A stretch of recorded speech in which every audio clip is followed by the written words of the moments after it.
আপনি কি ওজন কমাতে চান তাহলে এমন খাবার বেছে নিন যেগুলো কম ক্যালোরি কিন্তু পেট ভরায় বেশিক্ষণ।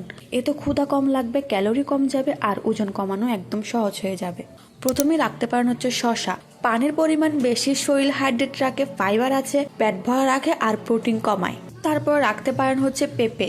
প্রতি 100 গ্রাম পেঁপেতে থাকে 40 ক্যালোরি। ডাইজেশন ভালো রাখে, কোষ্ঠকাঠিন্য কমায়, পেট পরিষ্কার রাখতে সাহায্য করে। এরপরে আসে লাউ। প্রতি 100 গ্রামের লাউ থাকে 14 থেকে 17 ক্যালোরি, খুবই কম ক্যালোরি, গরমে শরীর ঠান্ডা রাখে, ওজন কমানোর ডায়েট একদম দারুণ কাজ করে।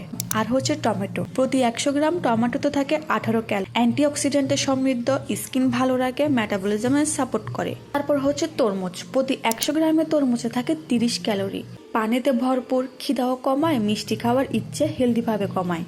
এরপর হচ্ছে গাজর। প্রতি 100 গ্রামে গাজরে থাকে 41 ক্যালোরি, ফাইবার বেশি, দীর্ঘ সময় পেট ভরিয়ে রাখে, চোখ ও ত্বকের জন্য ভালো। এই খাবারগুলো বেশি খেলে পেট ভরবে কিন্তু ক্যালোরি কম যাবে, তাই ওজন কমানো হবে সহজ ও টেকসই। এরকম আরও নতুন নতুন টিপস পেতে আমার পেজটি অবশ্যই ফলো দিয়ে রাখবেন।